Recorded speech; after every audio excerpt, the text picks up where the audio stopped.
My name is Carol, and I am currently 37 years old. I'll tell you about an interesting event I had and how I quickly dealt with it since I'm not easily fooled. Surprisingly, before things went south, I got along well with my mother-in-law, unlike many of the stories I've heard. Our relationship was harmonious, warm, flawless, and based on respect for one another. Frank, my spouse, was not only my best friend, but also my partner in crime and the love of my life. Everything appeared to be picture perfect to me. This is neither a mistake or a misconception on my behalf. We did argue from time to time, just like any other family would, but nothing appeared out of the ordinary. But I was confused by the unexpected turn of events that transpired thereafter. Allow me to recount the event and explain my decision to exact revenge on my mother-in-law and spouse.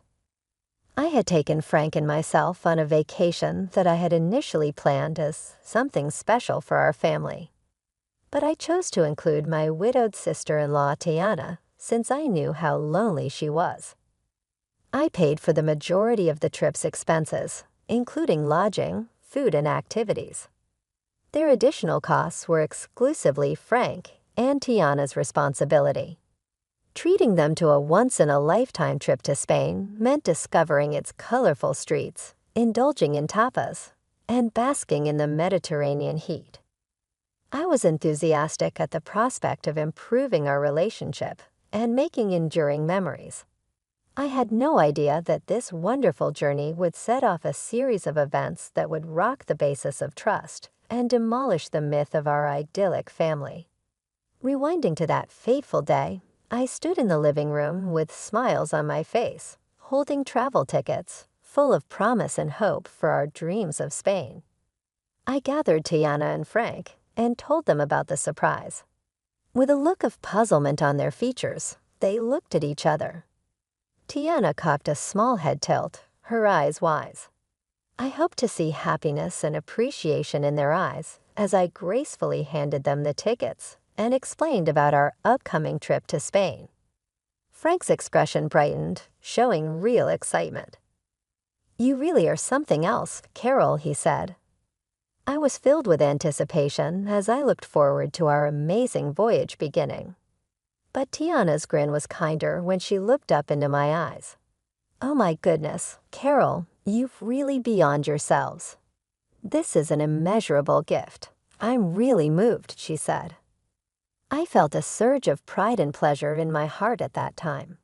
Their responses confirmed my feelings of love and work that went into this surprise. I had imagined that this trip would be the glue that would make our relationship stronger, strengthening the links that were already seemingly indestructible and producing priceless memories. But as you may have guessed, this story takes a dangerous turn. Beneath the surface of our seemingly perfect relationship, a convoluted web of treachery and deceit was waiting to trap us all. The unraveling of the truth would put the fundamental foundation of family ties to the test and push the boundaries of forgiveness.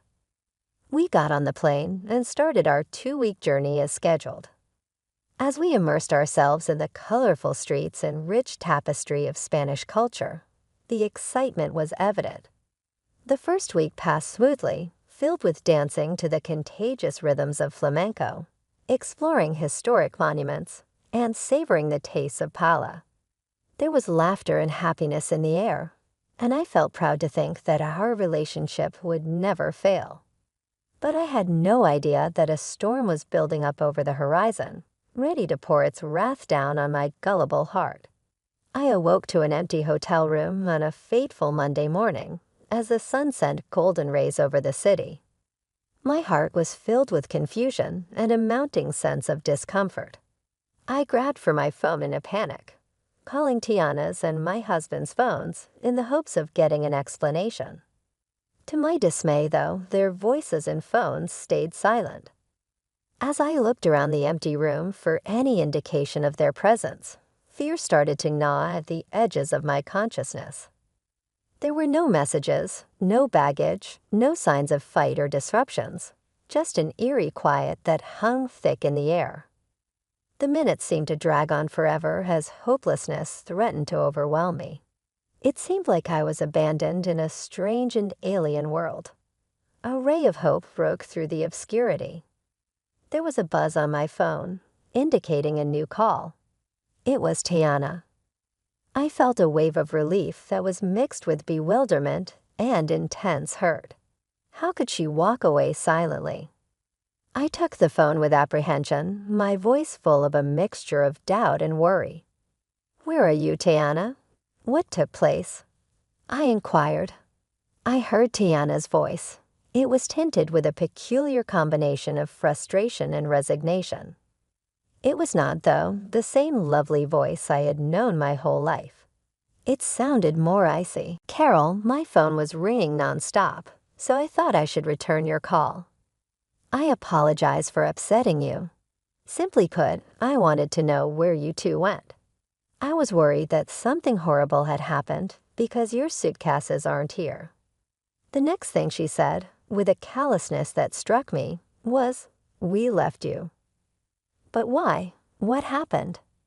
I couldn't bear to spend another week in your company, so I had to leave.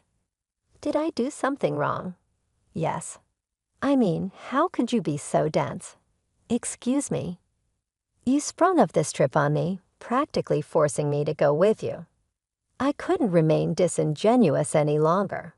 Let me spell it out clearly for you, Carol. I don't enjoy your company. Sure, we can spend a couple of hours together at a family event, but 2 weeks. I tried to be civil and grace you with my presence for as long as I could. Turns out I could only master 1 week with you before I lost my mind. I'm sorry, but I'm on the way to the airport with Frank right now. We can't be around you any longer. Shock reverberated through my core as the revelation struck me like a bolt of lightning, unraveling the threads of trust I had so naively woven. How could our seemingly unbreakable bond crumble beneath the weight of unspoken grievances? Questions flitted through my mind as I grappled with this harsh reality. What had I done wrong? What exactly did I do to deserve such harshness? How did things escalate to this point? Was there no chance for reconciliation? Confusion and heartache intertwined within me, the pain of betrayal seeping deep into my soul. I didn't know you felt this way, Tiana, honestly, and you had no reason to. I'd always led you to assume that things were fine and dandy between us. Why not bring that up? Why not sit me down so that we could hash out whatever problem there was between us?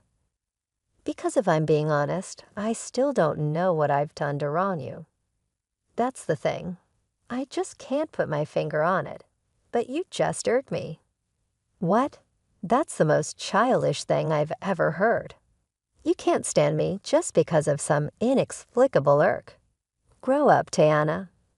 I thought I offended you or something, but I didn't do anything wrong, right? Not necessarily, but it doesn't matter.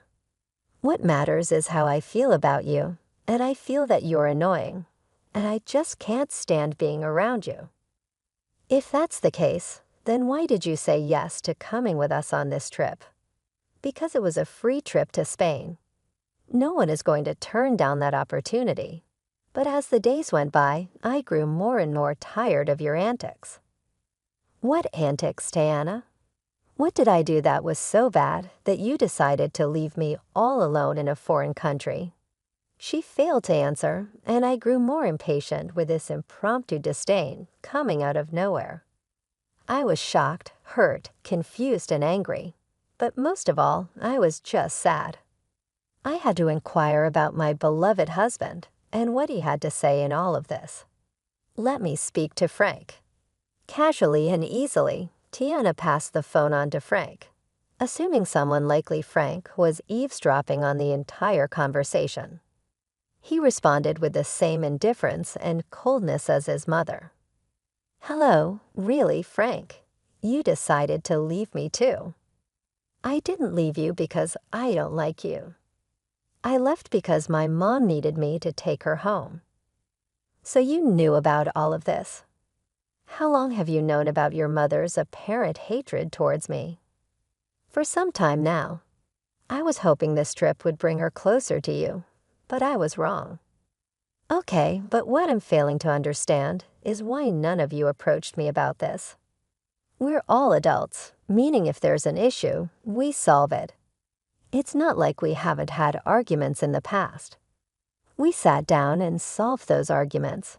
What's different about this time?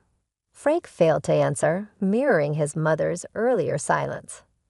The only thing I can safely conclude about this entire stupid debacle is that your mother hates me for a silly reason, which she knows isn't valid. Maybe she's jealous of me or something. Maybe I have something she can't have, and she knows she can't speak up about it without sounding foolish. So she's beating around the bush. Am I correct in assuming that? Their resounding silence affirmed my assumption. Well, I can say that I'm honestly shocked. I didn't know that you two felt this way about me. I hope you have a safe flight back home. I cut the call, pacing around the hotel room, still trying to understand the issue. As I contemplated whether I deserved this treatment, I realized that 37 years on this planet had taught me that sometimes people hate for no apparent reason, driven by jealousy or bitterness. It's not uncommon, but the last people I expected this behavior from were my own family. After sobbing for some time, I had an epiphany, taking me back to the moment when I decided to take control of my destiny and seek vengeance against those who wronged me without cause. It was a pivotal moment that would forever change the course of my life. Wiping away my tears, a newfound determination welled up within me. I refused to waste any more precious emotions on their actions. It was time to show them they couldn't trample over my heart and get away with it. With trembling fingers, I dialed my childhood friend Arlo's number. Knowing I could trust him with my day, cautiously asked if he could assist me in my quest for justice. Arlo, always the loyal and mischievous friend, listened intently, his voice filled with a mix of concern and excitement, reassuring me that he had my back. Carol, my dear friend, you're a force to be reckoned with, and you know you can count on me for anything and everything. So what are you planning on doing? Well, Arlo, you know how your construction company always has excess sawdust. Yes, it can be quite a hassle to get rid of sometimes. I believe I've found the perfect use for it. His curiosity piqued as I unraveled my plan like a carefully crafted script, detailing how we would execute the ultimate act of retaliation. Bags of sawdust would be delivered to Tiana's house, infiltrating every corner and crevice, leaving an indelible mark of chaos and betrayal. Arlo couldn't help but smile at the brilliance of my idea. A subtle yet impactful reminder to Tiana of the stress she had unleashed upon my life. Armed with Arlo's expertise and my newfound determination, we set our plan into motion. The question arose, how would we get inside the house before they returned? You need to get the spare key hidden under the potted plant on the patio, then you'll be in. Wow, you thought of everything, huh? I'm not one to be played with. I think I'm a reasonable woman, but if they want to go lower and act childish, then I'll go even lower. Atta girl. As the hours passed, anticipation swirled within me. Arlo assured me that the mission was complete, and soon I would witness the fallout of our carefully orchestrated chaos. Then, like a sweet melody in my ear, my phone chimed with a message from Arlo. I eagerly opened the pictures he had sent, revealing a sight to behold. Tiana's once pristine home now resembled a post-apocalyptic wasteland, drowned in a sea of sawdust. Every nook and cranny had been touched by our mischievous hands, a scene straight out of a surrealistic painting, an embodiment of the chaos that had unfolded in our lives. I called Arlo, and his laughter echoed through the phone. I couldn't help but join in. It was a cathartic release, a shared moment of triumph against those who had betrayed me. I expressed my heartfelt gratitude to Arlo, acknowledging his willingness to tread the path of mischief with me. He simply said, "Naughty can be so satisfying, my friend." As the clock ticked away, I could feel the tension building within me. How would Frank and Tiana react when they walked through the doors of their once-beloved home? The anticipation was almost unbearable, a heady mix of nerves and vindication. I couldn't help but relish the thought of their bewildered faces and disarrayed emotions. Hours later, my phone erupted with frantic energy.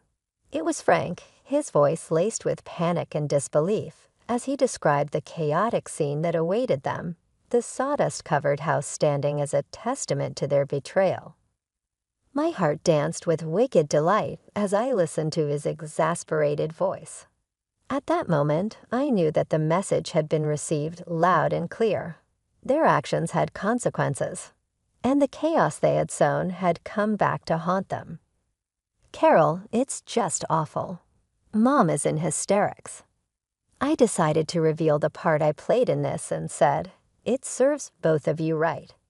How could you leave me here alone without a valid reason, no less?" "Wait, Carol, was this your doing?"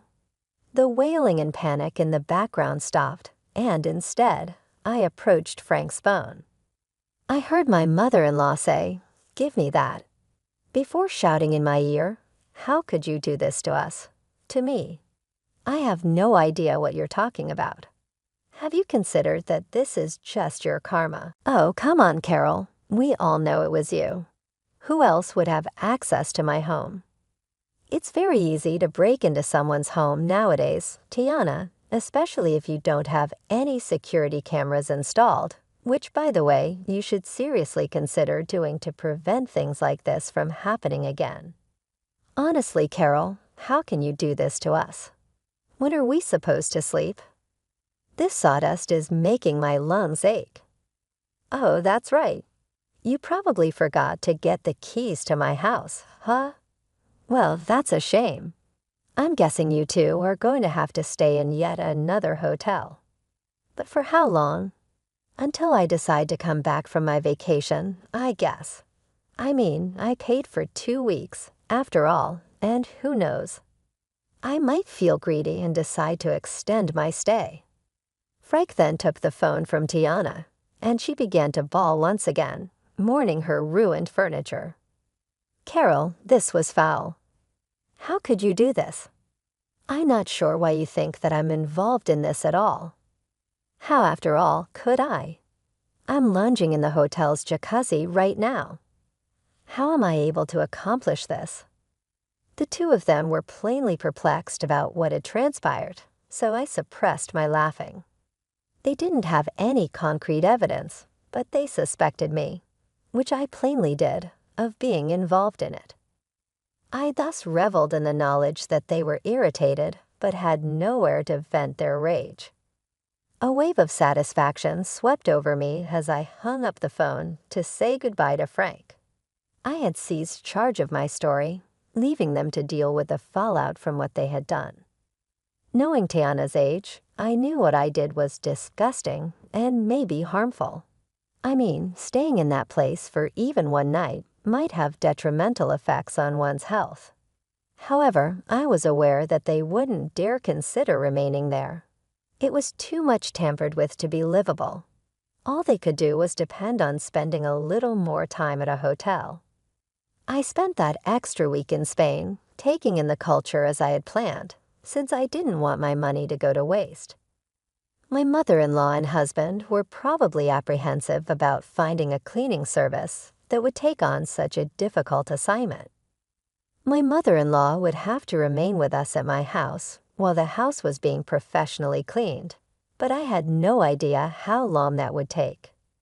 Given that she seemed to have canceled our meeting, I knew she would be agitated the whole time. Some of you should be reminded by this that not everyone has to learn the hard way. Furthermore, by all means, administer your own justice if the situation calls for it. Give them something truly to be angry about. The worst-kept secrets. Once I had shared my entire being and explained the horrible betrayal,